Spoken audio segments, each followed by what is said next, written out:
Përshëndetje miq, mirë se erdhët në emisionin Pena e Shkodrës. Faleminderit që jeni me mua të shtunave. Patjetër që unë e kuptoj ju e ndjeni mungesën e emisionit Pena e Shkodrës. E di që nuk është me atë intensitetin e muajve të mëparshëm, por sigurisht të sjellim zëra të rinj, njerëz të cilët kanë filluar një krim të ri, një rrugë ndryshe, një letërsi ndryshe, një perceptim ndryshe të letërsisë. Kështu që edhe zonjusha që kam sot në studio, një vajzë shumë charmante, por një zë tjetër brillant i letërsisë shqipe.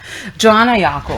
Mirë se erdhe në studio, Joana, dhe jam shumë e lumtur që je sot me mua në këtë të shtunë, domethënë. Publiku shkodran i ka shumë për zemër emisionin Pena e Shkodrës, jo vetëm se përcjellim letërsinë bashkëkohore shqipe, por mbi të gjitha njihen me autor të ri, me një letërsi tjetër, dhe jo vetëm me Shkodran, por edhe përtej këtij lokacionit Shkodër, ma gjanë se sa rreth i Shkodrës. Ariela, faleminderit për ftesën, është shumë kënaqësi të jem në radio, sidomos në qytetin e bukur Shkodrës, ku është dhe djepi i kulturës, ti jemi realist, dhe në thënë të drejtën e prita me shumë dashamirësi ftesën tënde, se e shikoj si një mundësi për përmëtutje në letërsinë shqiptare, patjetër, për të rinjt. Joana, i na njohë së bashku në një takim letrar që u zhvillon Lezhë, ku ishte promovimi i librave tuaj që ne tashmë i kena të reklamum fatet edhe me sa di imitimet. Edhe i serisë Drithiet. Do me thënë, kjo është një po bëjnë një prezentim tonin, po hyu direkt te pjesa e librave. Edhe ajo që më surprizoi ishte stili jotit të shkruarit. Ke një stil krejt ndryshe, ke një perceptim krejt ndryshe. A mos ndoshta kjo lloj letërsie ose ky zhanër i letërsisë është një diçka që po qaset më së shumti tek brezat e ri, a dhe ishte intriguese për ju përmes mënyrën tonë të shkruanit. Apo është thjesht një hulumtim i joti edhe rreth vetdijes tonë, edhe me pyetjet shumë më thella se sa mosha jote. Unë mendoj që stili lind praktikisht është diçka që vjen shumë organike te pjesa e shkrimit dhe është e pamundur që unë ta zhbëj pjesën se si e shkruaj, se si e ndërtoj dhe strukturoj fjalit në momentin që unë shkruaj. Dhe e shikoj shumë organike gjë, nuk është diçka që jam ulur dhe kam sforcuar veten për ta shkruar, domethënë ka shumë spontane dhe për këtë jam edhe falenderuese ndaj vetes për që i kam qëndruar strikt, nuk është se i kam bërë nuk është se i kam shpëtuar, domethënë ose është një ide dhe pastaj e kam lënë atë idenë, por jo, i kam qëndruar dhe e kam kultivuar me kalimin e kohës. E shikoj sikurse the që të rit janë drejt kësaj, drejt këtij zhanri, po janë se i pëlqen që kenë këtë eskapizmin, domethënë që t'i shpëtojnë pak realitetit, zymësisë, së grihes, edhe mendoj se librat me aventurë, se librat fantazi ose fantashkencë kanë këto, që të bëjnë të shikosh një realitet të dytë përtej optikës që ti ke në realitetin ku po jeton. E para duket që ti je shumë elekuente dhe më bëhet qefi për këtë gjë, sepse e para një gazetar nuk e loll kur i ftumi i tij është goxha elekuente dhe jep as shumë i qartë në atë që ti e ke pyetur ose i qartë edhe në atë që do të më thënë. Por do të kisha dashur pak për publikun shkodran kush është Joana. Joana është një autore. Vështirë ta cilësoj veten si shkrimtare sepse më duhet shumë vite përvojë. Kam ardhur një kohë që ti ke më thënë jam një shkrimtar ose jam një narratore ose jam një romancier ose çka dush ti, por le të thush si dush edhe si ta ndjesh ti veten. Nuk ka më pëlqen narratori në idenë që nuk është se kam këtë idenë për të sulmuar ose për të synuar për të bërë një shkrimtare në ideja është që unë kisha një histori brenda kokës time dhe kisha një dëshirë të pafundme për ta nxjerrë atë. Dhe duke qenë se isha shumë e re për moshë, llogarita ishte 17-18 vjeçe, shikoja veten që doja ta jepja, por nuk më mungonin ndoshta repertori i fjalëve dhe për këtë më ndihmoi leximi. Për një kohë shumë të gjatë klasike kanë qenë pjesa ime më afërt asa koha, përpos që e kishim edhe në letërsi pjesën e agjendës së librave klasik, por të më ndihmuan shumë tek krijimi, tek një fjalori më të pasur, më të mirë, por edhe për të ndihmuar me idetë, ku e shikoja që kisha, si të kesh një të kesh gjitha ngjyrat për të mungon ideja për të lidhur ngjyrat njëra me tjetrën dhe mendoj se sikurse erdhi ideja për ta shkruar këtë libër, me kohën erdhi dhe disiplina dhe nga një strukturë mori formë, nga kjo formë doli diçka edhe më e bukur dhe asnjëherë nuk e di se si do jetë pjesa përfundimtare deri kur është mbarimi i atij libri.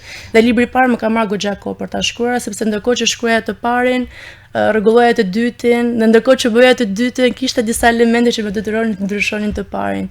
Por dua të them që është një ndër proceset më të bukura që mund të kem shijuar deri më sot, sepse të rrit si individ.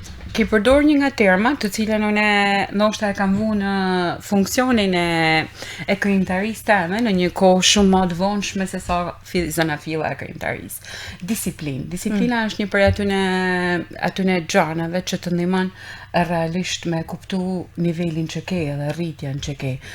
Sa vështirë ka kenë për ty që me arrit këtë stat të disiplinës, me vu disiplinë veti, do me thonë me mësu vetin me një rënd tjetër. Si ishte kjo qasje për ty, me pas një disiplinë në të shkruar, sepse krijimtaria nga një herë është një shpërthim që ti nuk mundesh me anal dorën, ty shkruaj dhe ka herë të heshtuna ku ti je në fazën meditative, edhe ke nevojë për me kuptu sa qarta janë idetë brenda teje. Ti si arrite me balancu midis shpërthimit të krijimtarisë dhe meditimit për me pas ndoshta edhe një tjetër rritje më të madhe? Është një proces shumë i vështirë, nuk është se ka gjithmonë një strukturë fikse. Domethënë shpesh herë thoja vetes kur isha më re që nga dashuria që kisha për këtë vepër, i qëndroja strikt edhe i thoja që të paktën 3 orë në ditë do përpiqem, ta shikoj. Ndoshta nuk e ndryshoj, por të paktën të jem në strukturën që shikoj, lexoj dhe ka edhe diçka tjetër përpos pjesës së kësaj, që është pjesa e ftohjes. Domethënë pasi e kam shkruar gjën, dua ta lë që të ftohet. Që pastaj ti kthehem në një kohë ndoshta pas 2 muajsh, 3 muajsh, ta shikoj që ka qenë një shpërthim emocional, apo ka pasur edhe përpos kësaj dhe diçka, një brum mendimi. Unë kam një fjalë që e marr këtë pjesën, e them kjo është pjesa e thukjes. Jo e thekjes, po e thukjes. Shumë e vërtetë. Është e kondensimi që i bën njeriu pastaj që thati shpërthimit vulkanik që ke nga krijimtarisë atëherë do të kondensohet, do dalë diçka më cilësore. Po nga ajo lava, nga ajo lava djegëse që është për mbrana dhe unë përgëzoj realisht. Librat që sjell janë me të vërtet, unë kam kene çuditën, ndonë se jo shumë e qasën me këtë lloj letërsie. Jam shumë fan se fans në ka artësh, por jam gati prej atyne kisha me thonë i tharve të letërsisë klasike, dhe unë ende kam mall me lexua, ende kam dëshirën edhe sa herë që gjendem para disa zgjedhjeve, jam shumë e sigurt që kam me shku te zgjedhjet të letrar klasik, të autor klasik. Por në letërsinë tonë kishte diçka tjetër. Ishte kurioziteti jem se si ka me u sjell ky brez realisht në mënyrën e tij letrare. Se si ka me u eduku, sepse libri në një formë edhe edukon. Përpos artimit është edhe edukues. Edhe edukues. Çka të bën të ndryshëm me autorët e tjerë që janë bashkëkohor sot?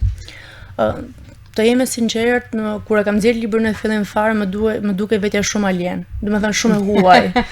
Edhe për një periudhë shumë të gjatë kohore, akoma kam mbajtur këtë të huajezimin në vetvete, sepse shikoja që ajo ka nxjerrë një libër fantastiko-shkencor, ku e mori një fantazi, një imagjinat shfernuar, po këtë imagjinatën ku e vendosi, kush është qëllimi i imagjinatës në fund të ditës, dhe a ka imagjinata në fund të ditës një qëllim, sepse duhet ta bëjmë edhe këtë pyetje.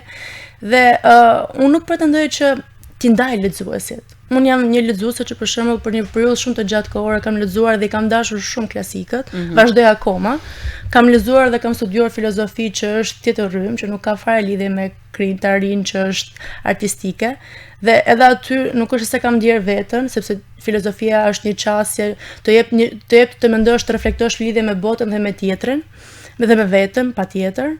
Dhe po gjithmonë imagjinata ka qenë, ndoshta si një pikë dobe, si një gral i shejt brenda vetes time, dhe kam thënë që të paktën nëse ta bëj diçka, ta bëj aty ku ndihem mirë, ndihem vetja dhe unë ndihem vetja në këtë zhanër. Nuk është se e sforcova veten dhe një ditë thash si është tregu sot, u zgjodha thash si është tregu sot, çfarë po ecën në treg sot dhe po ecën në këtë drejtim, sepse në realitetin shqiptar ku po jetojmë vitet e fundit, tani vitet e fundit ka filluar që të ketë më shumë diversitet në zhanër. Përgjithsisht kanë qenë një zhanër i caktuar që ka ecur më së shumti, akoma vazhdon kjo pjesa komunizmit që po ideja tani unë jam brez që nuk e ka përjetuar komunizmin dhe kam të pamundur të shkruaj për një periudhë që unë nuk e kam përjetuar në mish. Dhe më duket vetja shumë irreale që unë ta jap në shkrim. Edhe vetë lexuesi ta përjetoj një gjë të tillë dhe kur më thënë shpeshherë që okay, shkova në një distopizëm, në një utopizëm, ka klasifikime të ndryshme lidhur me librin tim. Gjithmonë ndihet një farë paragjykimi. Gjithmonë ka në Shqipëri nuk e di pse ndihet gjithmonë ky fryma e paragjykimit, si për autorët e rinj, si për lexuesit. Domethënë ne duam të kemi lexues, po i duam lexues të kultivuar. Ne nuk e duam lexuesin që ta fillojë nga zeroja dhe të ngjitet sipër. Që realisht lexuesi fillon edhe nga zeroja. Nga zeroja. Çfarë problemi ka të lexojë libra që do të fillojë nga zeroja, sepse ata nuk lindin të lexuar. Patjetër. Ose duan që të lexojë vetëm një zhanër të caktuar, ose të lexojë vetëm klasik, ose të lexojë vetëm libra që më thënë, lexuesit kanë një farë në çështje një luftë civile deri diku, sepse më duket dhe e pa kuptim, sepse në fund ditës secili po lufton për librin, dhe libri në kohën që po jetojmë patjetër që është industri, është treg, por në të njëjtën kohë është edhe kjo fryma shumë e bukosur. Ndërkohë nuk e di nëse në botë ekziston e njëjta frymë bukosëse, edhe me autorë të ri, e njëjta gjë funksionon, nuk është se ka gjithmonë këtë lloj të t'japin dorën dhe ta salutojnë të gjithë se urime. Gjithmonë është kjo fryma, i po shiko, çfarë ke sjell. Unë shkruava një libër. Tani këtë libër i takon lexuesit ta gjykojë, nëse i pëlqen apo jo. Jo domosdoshmërisht të gjithë duhet ta ndjejnë veten taj libër. Nuk është e thënë që duhet të jetë libri i jetës tënde. Unë mendoj se është një hyrje shumë e mirë në fantazi, një hyrje shumë e mirë në fantashkencë, një hyrje shumë e mirë në aventurë. Unë praktikisht i doja shumë dhe ndoshta ka qenë ajo pjesa më e bukur kur lexoja librat e Jules Verne kur isha fëmijë dhe më jepte një shkputje totale me pjesën e realitetit, me kotësinë, me shtërpsinë, me faktin që nuk kisha një bibliotekë. Se unë vjen nga një qytet shumë i vogël, që është qyteti i Milotit i Kurbinit, kishte një bibliotekë shumë të vogël, unë duhet i merre librat hua. Mendoj që ka shumë njerëz, ka shumë lexues që rropaten lart të poshtë për të pasur libra dhe nuk kanë, dhe për ato që libra që kanë, për ato libra duhet lexojnë. Nuk çfarë problemi ka këtu që thonë që okay, duhet kemi lexuesin sa më të kultivuar. Por lexuesi bëhet vetë i kultivuar, nuk mund ta bësh ti. Ai i klasifikon dhe i ndan vetë librat sipas preferencave të tij vetjake. Ndoshta sot unë jam në një gjendje humori për të lexuar një libër, domethënë verës kemi gjithmonë tendencën për të lexuar libra më të lehtë. Është ajo koha që ne kemi më shumë dispozicion për me pas edhe me ushtru hobet tona. Se ndoshta u zgjata, por thjesht më duket sikur në Shqipëri gjithmonë është kjo fryma e snobizmit. Unë e quaj si frymë e snobizmit. Me që u zgjate, sa ndikim ka realiteti shqiptar në krijimtarinë tonë dhe je munduti me e stërzgjatu ndoshta ose me largu këtë klim që kena dhe me çan një perde dhe me hyn fantazi dhe me thon shikoj po e shpalosi botën teme dhe kjo është. E vërtetë është. Ndoshta nuk e kam pasur shumë guximin para disa vitesh, ndoshta po filloj ta marr guximin dhe guximi gjithmonë është lexuesi, sepse lexuesi thotë autorit që shikoj, ti ke bërë diçka më ndryshe nga sa ne jemi mësuar ta servirin në vendin ku po jetojmë dhe bravo qoftë. Dhe ndoshta duhet ta forcoj pak më shumë zërin. Ndoshta se kam forcuar sa duhet ose të luftoj pak më shumë, por përderisa jam përpjekur dhe vazhdoj të përpjekem me librat e mi, mendoj se është një farë qëndrese dhe qëndresa kështu vazhdon. Nga pak, por rëndësi ka që unë jam aty. Po ti ta forcoj zërin në çfarë sensi? Në shkuptim e ke pjesën që ta forcoj zërin. E forcojm zërin sepse shoh shumë komuniteti i librave në rrjetet sociale, nuk është si komuniteti ndoshta i librave që ka qenë dikur, që sot njerëzit në mungesë të kohës, jo në mungesë të kohës, po e bë mungesa e kohës li nga vrapi dhe nga ky ritmi i jetës vrap. Tani komuniteti i librave sigurisht tani kësaj, sidomos të rinj, nuk po flas për brezat e tjerë tek rrjetet sociale, tek komuniteti që zhvillohet virtualisht dhe është kjo që secili ndahet me kampe. Më duket ndonjëherë se kur po lexoj librat sikur jam pjesë e Djem të rrugës Pal që janë dy kampe të ndryshme dhe po luftojnë për të njëjtën kull dhe në fund është si një luftë e kotë brenda lloj dhe nuk e di, ndoshta duhet bëjmë më shumë statuse ose që të ngrej zërin për këtë që lërin lexuesi të lexoj qetë. Joana e kupton se thjesht unë jam lexuese përveç se autore. Më vret edhe mua si lexuese. Absolutisht, pra, unë du me bë pak përmbledhjen e asaj çka thu. Përveç se unë vi me penë, e mira është edhe në rrjetet sociale me kanë sa më afër lexuesit. Patjetër. Sepse bota deri sa po shkon. Realisht, si ka ndiku tek kjo pjesa që sot janë shumë të fokusuar tek rrjetet sociale. Dhe ti e merr guximin edhe boton, sepse njerëzit po nisen ndoshta edhe drejt botimeve tashmë thjesht teknologjike digjitale, që vjen një libër me anë digjitale në Amazon shiten, vinë edhe ato lexojnë dhe preferojnë shumë, i përdor edhe vetë në disa momente të caktuara kur më duhet një literaturë. Edhe për këtë ka literaturë caktuar. Ka, domethënë, gjykime sepse ta lexosh një libër në e-book ose libër elektronik. Elektronik. Po pra, si të duket kjo çësia? E largon lexuesin nga libri i prekur, libri fizik, domethënë, apo e afron më shumë me autorin edhe me përmbajtjen e tij. Shumë subjektive si gjë, sepse nuk është se më ndalon që të afrohem me librin, edhe po lexova si libër elektronik, madje do përpiqem maksimalisht ta sjell në format elektronik, pse jo? Do të ishte shumë ide fantastike sepse sot drejt sa rinia jeni një brezitan që po lexon elektronikisht, edhe unë veri një gjë, edhe faktikisht ka momente që unë gjej një gjë shumë të kollajt për me përdor. Në kohën që unë duhet me marrë një libër që mas një momenti caktuar ti nuk mund të jesh më në një sallë ku ti mundesh me lexuar me qetësi, e ke pra kurse pjesa që e ke elektronikisht mund të jetë një iPad ose nuk e di se çka, është më e lehtë, më e manovrueshme, është më kollajt edhe. Kur unë do doja shumë që ta kishte kapur kjo koha e librit elektronik, sepse nuk do isha kufizuar në libra që kam pasur. Ne mendojmë gjithmonë për kuriozitetet e vendit dhe nuk mendojmë ndonjëherë për rrethinat ose për lexuesit të cilët duan dhe nuk kanë mundësi për ta aksesuar një libër.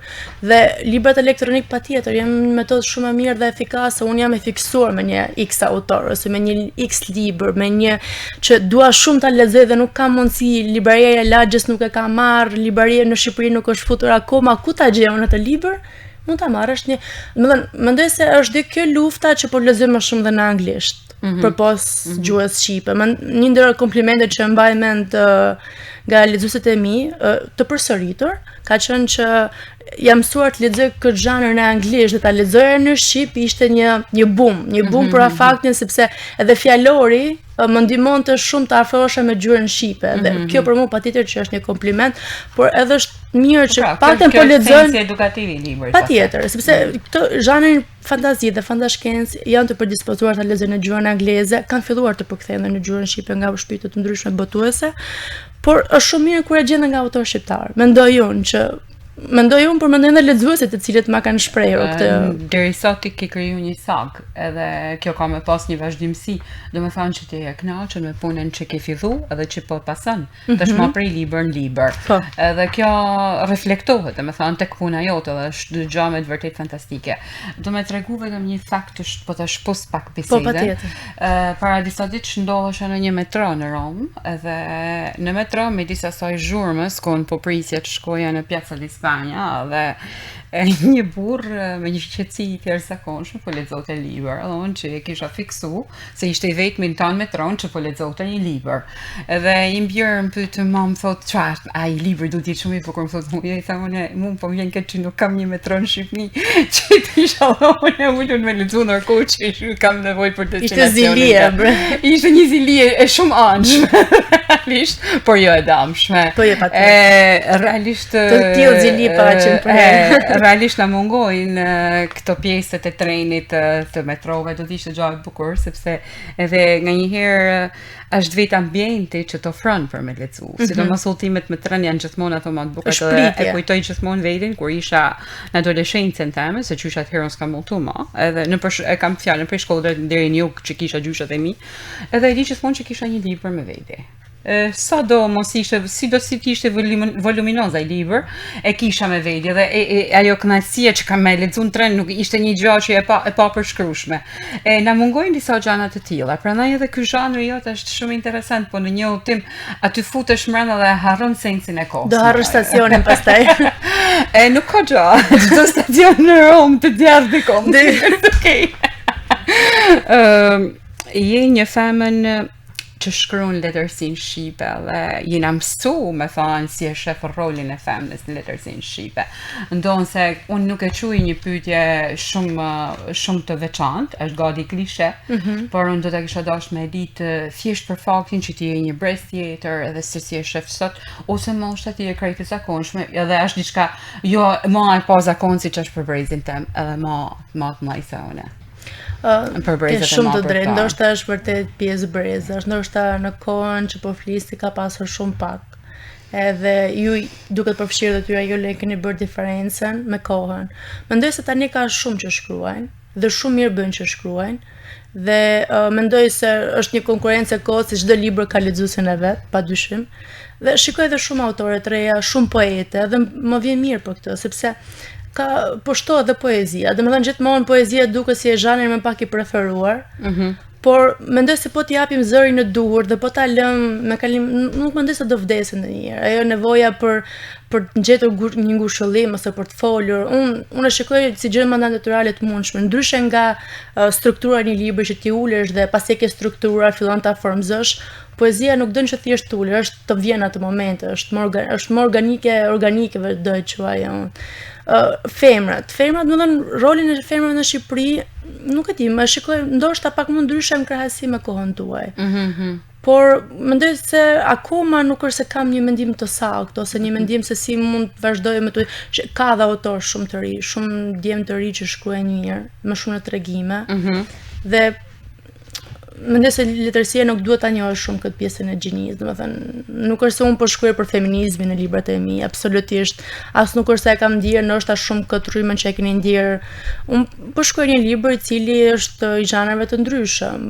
Shikoj, domethënë nuk kam një çast fikse, të jem sinqert, nuk është se mund ta krijoj tani në çast.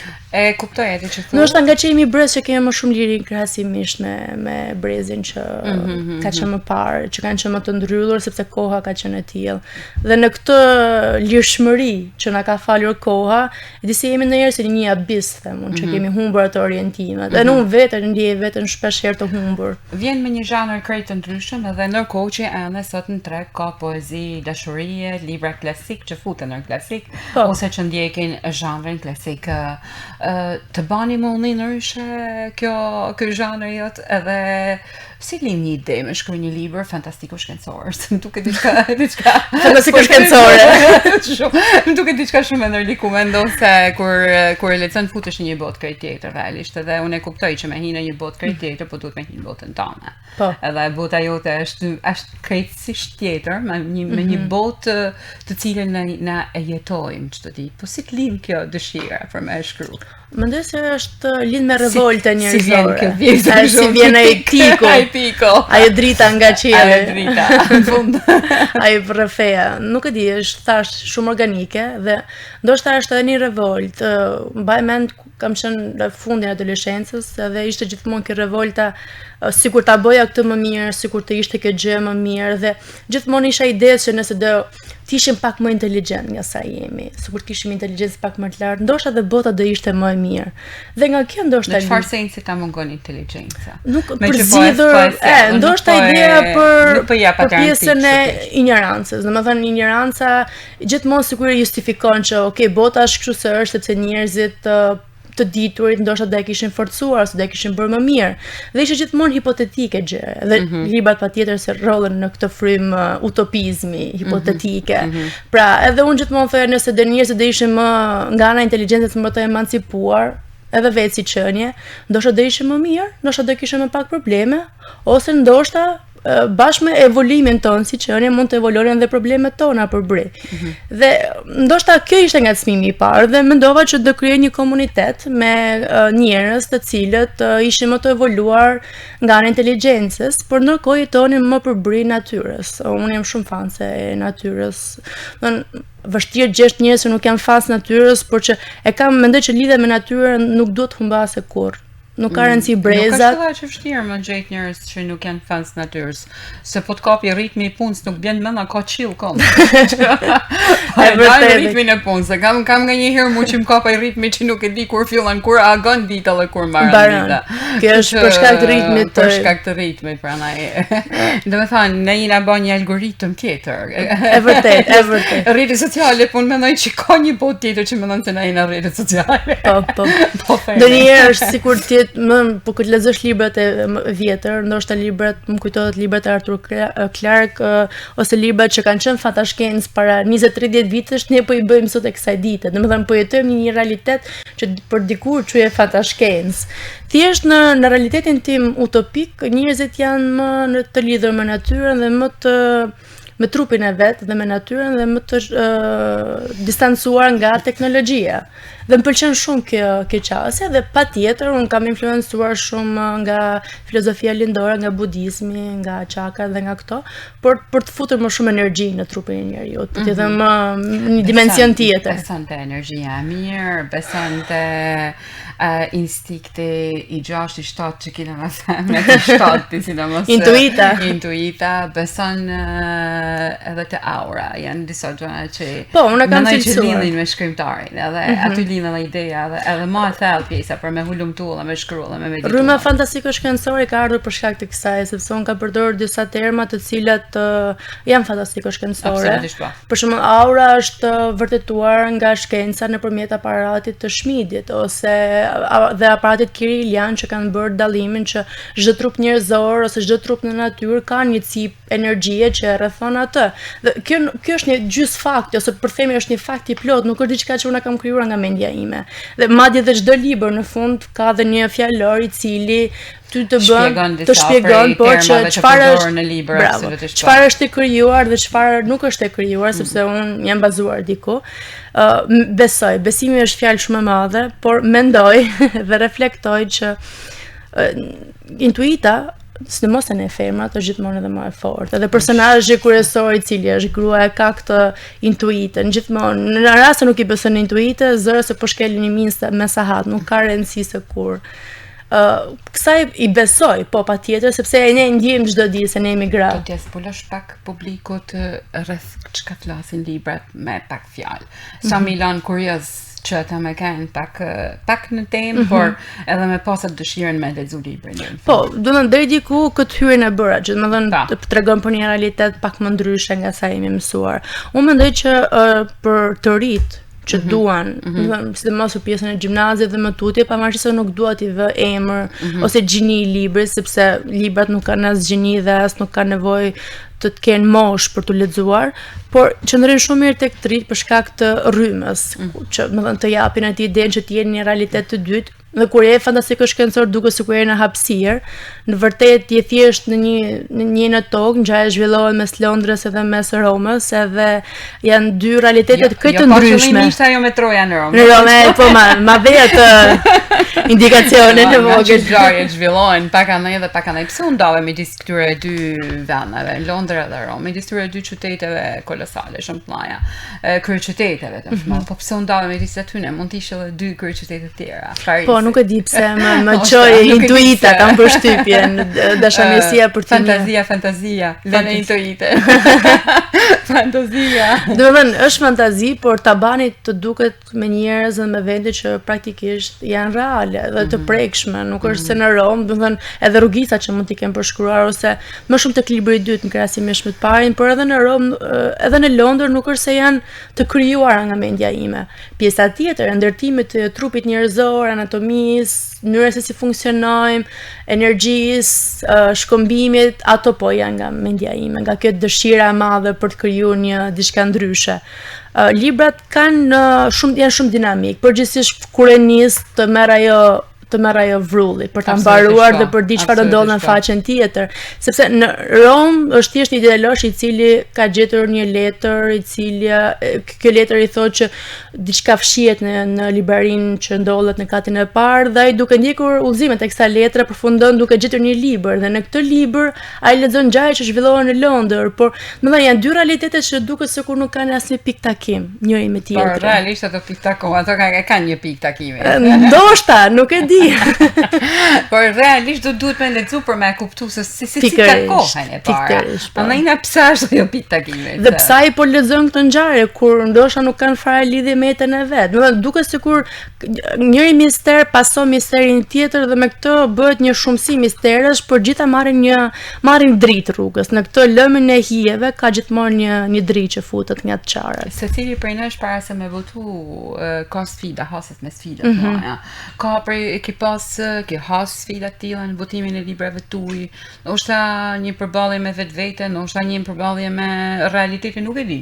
Ka një ndesh me sfida të tilla. Në fillim jo. Para votimit librave. Po, në fillim jo, gjatë botimit, sidomos libri ka qenë shumë problematik në botim, por që e gjeti më shumë forcë dhe sforca rrugën e tij. Unë jam shumë e lumtur që shtëpia botuese Duka Gjini ka bërë një punë fantastike me librat. Absolutisht po. Si me redaktimin, si me rregullimin, kopertinat më kanë ndihmuar mikeshët e mia dhe është shumë bukur kur lexuesit e tu bëhen edhe udhëzuesit e tu në shumë nisën e rasteve.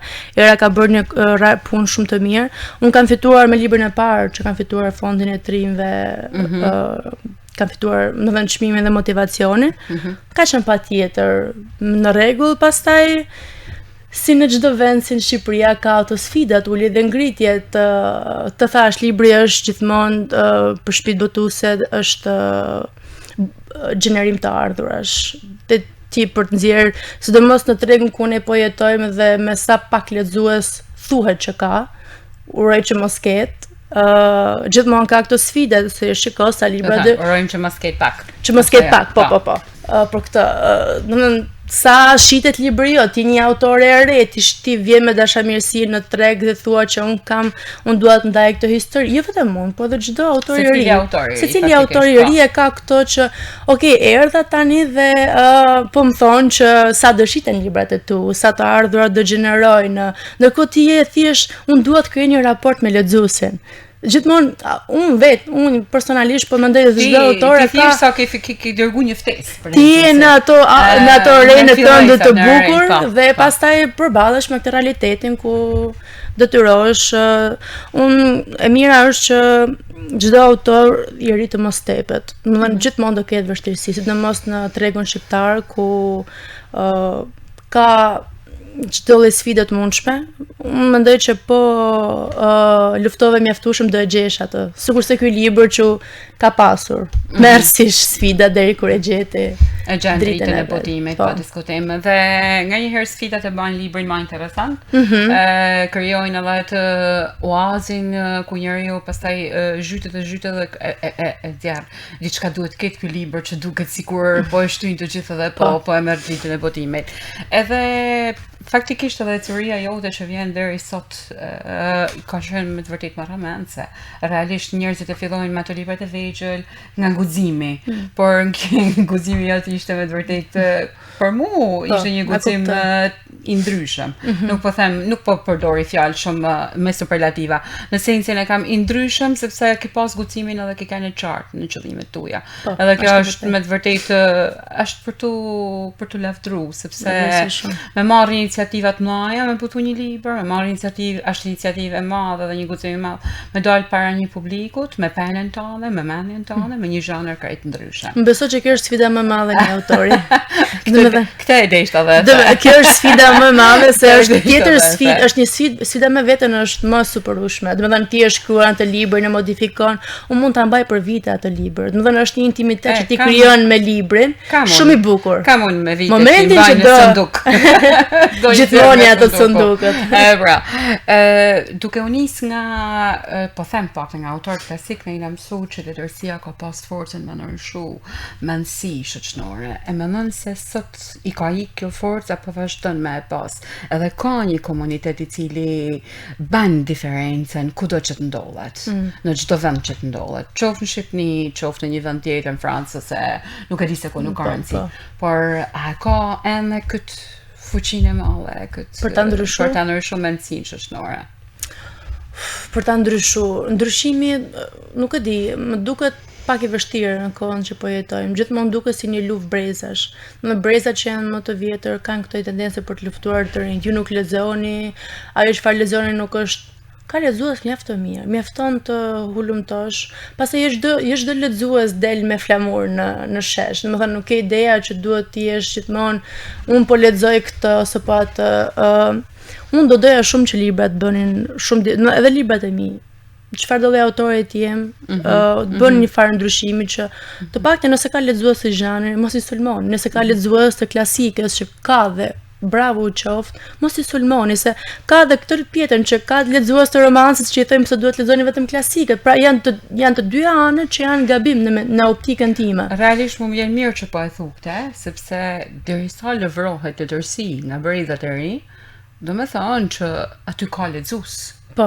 Edhe nuk mund të themi që nuk ka lexues. Unë realisht e verë që ka lexues. Ka lexues, patjetër. Jam pothuajse shumë kontakt me lexuesin, mund të mos jetë ajo pritshmëria që ishte dikur, por sot edhe jeta ka evoluar ndryshe, dhe leximi ka kalu disa sfida tjera. Po. Edhe me u përshtat me këtë mënyrë të re të leximit, është edhe kjo sfidë në vetë. Unë jam autore, po unë jam dhe lexuese në fund të ditës. Edhe është diçka që shkon për brin, nuk është se mund ta ndaj. Madje do thoya shpesh herë më shumë vitet e fundit jam më shumë lexuese krahasimisht se sa thjesht autore, ndoshta po mos bëhet pak dhe kam vënë gjë më gabuar që po bëj. Krimi më i madh që po i bëj vetes është se në këtë rrjetë, në këtë turri, në këtë vrapin e madh të përditshmërisë, po më humb shumë disiplina. Dhe po bëj një sfidë me veten që ta ruaj këtë disiplinë. Se si doja dal, mbetet për të parë, por është vërtet sfidë. Joana vjen me narracion, me roman. Po. Poezia çfarë vend zënte ti? Edhe a shef veten të pas një krijimtari ose një libër me poezi, a shef veten frymëzim të poezisë? Më thënë drejtë nuk... E ke diçka të shkruaj. E di që shkruan. Por i mbajnë në sirtar, sikur the ti.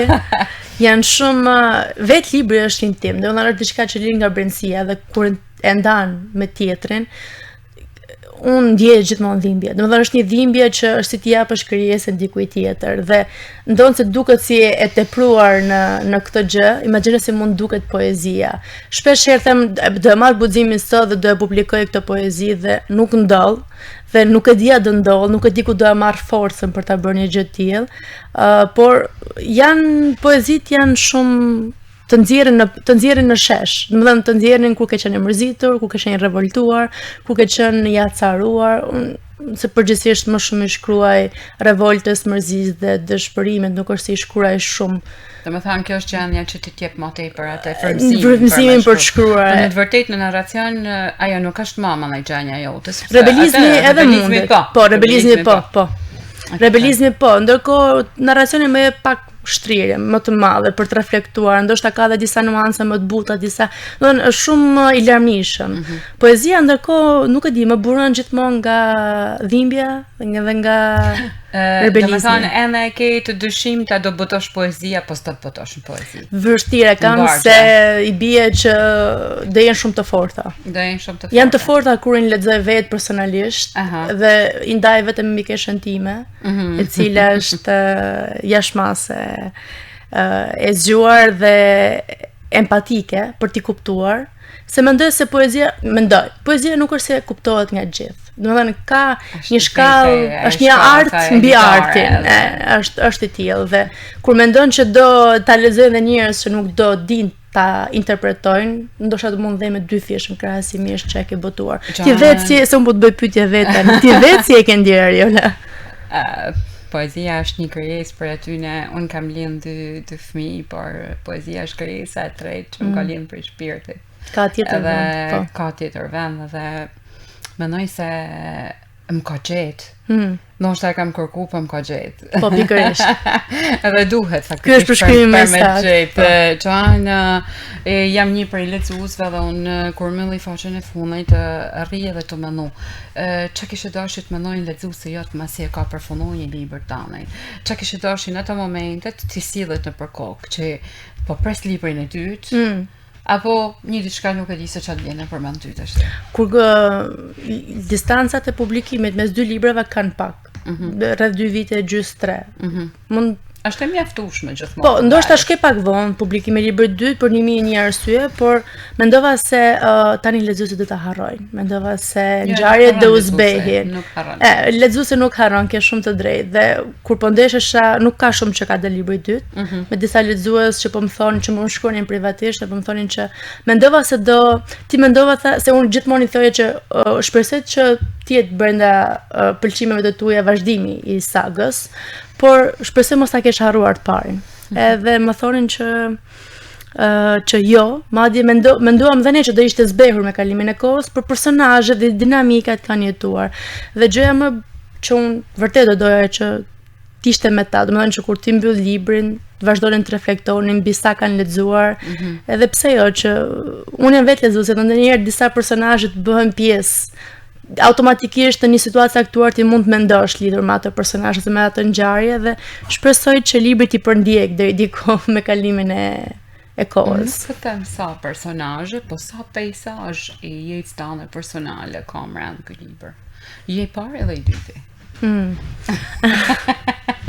Dalë zbuluar fare, mirë. Ja. Atë sa ke dëshirë ti. Është në dorën tënde me rrëfy. Po, ja nuk do.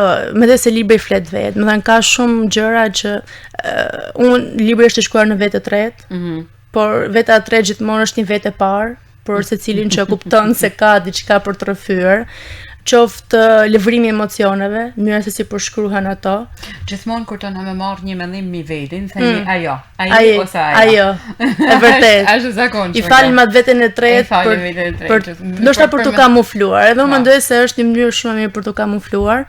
Dhe quhet dritjet për shkak se janë gjithmonë emocionet ato që dominojnë mbi evolimin tonë si njerëz. Domethënë gjithmonë themi inteligjenca, por harrojmë që ana jonë emotive gjithmonë do ngelet thjesht primitive. Domethënë nuk evolon, është gjithmonë pjesë e jone, ndoshta është ajo që na bën ne njerëzor, dhe prandaj quhet drithijet.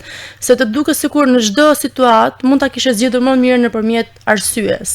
Dhe gjithmonë ndërhyn emocioni, ndërhyn nevoja, domethënë janë gjithmonë meditimi, reflektimi, shumë gjëra të tjera. Dhe prandaj është gjithmonë kjo drithije. Domethënë ka një këmbë në emocion, një këmbë ka në inteligjencë, në arsye dhe kjo do më thënë, nuk është se kam... Unë e di që ti ke në proces edhe librin e tretë. Po. Mos ketë përfunduar, do të ketë përfunduar. Ka përfunduar, po. Okej. Sa kur mendon me sjell për lexuesin edhe mendon që a ka një lidhje midis parit, dytit edhe tretit, ka një linjë që ndihet? Është linjë, po. Derisa kjo është sakt, patjetër që ka një linjë. Po, patjetër. Po, a vazhdon e njëjta linjë apo është devijuar në diçka tjetër, po vazhdon e man ritmin edhe? Është e njëjta linjë sepse unë i këpuz gjërat, më thënë i çoj deri afër burimit dhe nuk i çon fom, është e vërtetë. Po, nuk i jap ujë për të pirë dhe pastaj lexuesi më shkruan se pse e bëra këtë gjë. Dhe i treti është një farë gjysmë e ezaurimi. Deri tani isha me gjithë ngjarjet. Domethënë, jep shumë shpjegim gjithë pikpyetjeve që kam pasur deri tani. Unë nuk jam akoma gati për të ardhur tani shpejt, do përpiqem të vi shpejt. Domethënë sepse libri i tretit ka mbaruar me kohë thjesht po pres të ftohet pak keku, që të kuptoj çfarë shije ka dalë në fund. Është sa duhet i kripur, është sa duhet i ëmbël. Dhe për të parë këto balancat, duhet të fitoj pak sigurinë e vetes. Është sigurinë e vetes, është e vështirë ta gjesh, sidomos kur je autor, se je gjithmonë i dyzuar. Ajo që kam vuri te librat tuaj janë goxha fiction. Janë fiction. Unë mendoj që edhe i treti ka me kanë fiction. Patjetër. Që po ta marrim në një film ose një serial, do të ishte me të vërtetë diçka shumë e mrekullueshme. Po, shumica e lexuesve më kanë thënë që është fantastik për serial ose për film. Po. E ke qas me ndonjë regjisor, me ndonjë person që mundet me sjell edhe në mënyrën e tij fiction diçka të tillë? Apo ende nuk e ke këtë dëshirën për me sjell, apo ende dëshira është fantastike, por më duket shumë e paralizueshme, shumë e largët. Nganjëherë gjëra që duken larg, thjesht është një vizion që duhet me t'i afru. Shpresoj. Edhe nuk mendoj se nuk ka regjisor që ndëgjojnë emisionin Pena e Shkodrës, është një sagë që me të vërtetë do të ishte shumë e bukur, po të ishte fiction, sepse nganjëherë lexuesi ka qejf, si për shembull kina Ana Kareninën. Unë e kam pa dhe filmat edhe ndoshta shumë shpesh leximi jep krijon emocion tjetër, por jo pak emocion të krijon edhe pjesa e tij në film, domethënë. Edhe ana e tij fiction është me të vërtetë jashtëzakonshëm. Prandaj lexuesi ka nevojë nganjëherë edhe me pasi si duket. Analizive. Si duken këto personazhe të gjalla, si duken këto rrugë kaq të gjalla, të bukura. Me të vërtetë që janë të bukura faktikisht ato rrugë që përshkruhen sikur ti kishe kaluar atë moment aty. Është me të vërtetë shumë e veçantë. Do ishte fantastike patjetër. Ndoshta vërtet duket shumë e largët se ka efekte speciale, do ishte shumë Gjan duhet një qasje dhe ju bëri ziri unë edhe re që dita ditë s'ka regjisor të ri në moshë, që ata nuk e shohin ma kineman si në vitet e ma përpashme, po e shohin me një hap tjetër përpara. Ecin me kohën. Ecin me kohën, me ritmin e kohës. Prandaj them që nganjëherë një kafe me një motiv përbashkë ka shumë gjallë e lezetshme edhe të realizon ose të shkurton atë rrugën e gjatë që ti e mendon të larg. I shkurton disa gjana. Guximi nuk të mungon. Thjesht është një moment që ku po gjehet. Thjesht më duket sikur ndonjëherë kur mendoj kaq larg, më duket sikur jam akoma brenda imagjinatës së kokës time. Nuk është keq me kanë brenda imagjinatës. Thjesht mos më qëndro shumë gjatë. Du pritet para se më mbyll këtë bisedë e cila do të kishte fund faktikisht, sepse unë pëlqen edhe mënyra jote elokuente të folën. Ishte shumë kënaqësi edhe për mua gjithashtu. Por një mesazh për lexuesin ose thjesht një mesazh tanë që ki dëshirë me shpërndarë. Sidomos për lexuesin e librave, që më thënë këtij zhanri që e duan shumë, është mos kenë turp nga dëshira për t'i ikur realitetit dhe të mos kenë këtë stepjen kur i thënë po sa imagjinat që keti. Imagjinata si ka bërë kur dëm asnjë njeriu mendoj unë, dhe është pjesa më e bukur e brendshme të një njeriu. Edhe vetë Einsteini ka pasur imagjinatën shumë, madje e jepte më shumë prioritet imagjinatës krahasimisht me gjithçka tjetër. Dhe mendoj se mos t'i iken të bukurës që kanë në brendi dhe ta kërkojnë atë në çdo libër dhe mos të ndihen të paragjykuar absolutisht për librat që ata lexojnë. Nuk ka rëndësi librat që lexojnë. Ta duan çdo zhanër dhe të lexojnë çdo zhanër madje. Vetëm të lexojnë. Vetëm të lexojnë sepse bëhen vetë të kultivuar. E kuptojnë vetë, mandej na vjen një moment që ti selekton çka do të lexosh. Patjetër, gjithë bëhemi të deri në atë moment kamuflohet shumë çka mbrana teje. Edhe janë ende në fazën e kamuflimit një pjesë e mirë e brezave. Edhe le ti në dorën e tyre të lirë me lexu, këtë dojnë, çfarë do zhanri dojnë, si ta shohin.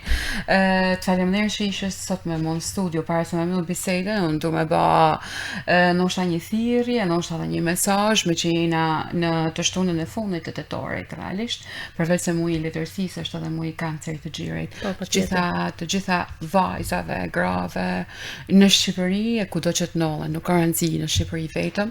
Ideja është që mos e harroni veten asnjëherë, nuk jeni në plan dytë, jeni në plan parë, nuk jeni një bri, jeni shtylla kryesore e një shoqënie, sidoqoftë ajo shoqëni jeni ju ato që emanciponi shoqëni, jeni ju ato që jepni gazin, haren, ritmin jetës. Ju lutem, shkoni, kontrolloni veten, edhe për jetën ja vlen gjithçka me ba. Si thu? Unë mendoj se ishte fantastike dhe çdo thirrje jote shpresoj që të dëgjohet, sidomos në këtë muaj që është goxha delikat. Është muaj delikat, uroj që ne sot kemi dhënë një dritë tjetër, dritë hije, siç është libri. Shpresoj dhe librat nuk e di se ku gjanen, ku mund t'i marrin lexuesit për momentin. Atëherë, librën e parë e gjen në Shqipëri tek Libraria Adrioni. Okej, në Tiranë. Po, në Tiranë. Dhe në Kosovë gjen në shtëpinë botuese të Dukagjinit. Është edhe një librari fantastike, Dukagjini në Prishtinë, e cila është ofron shumë online, mund t'i gjen edhe online nëpërmjet website-it. Librin e dytë mund ta aksesoj nga website-i që është në faqen time. Domethënë gjanajaku.com.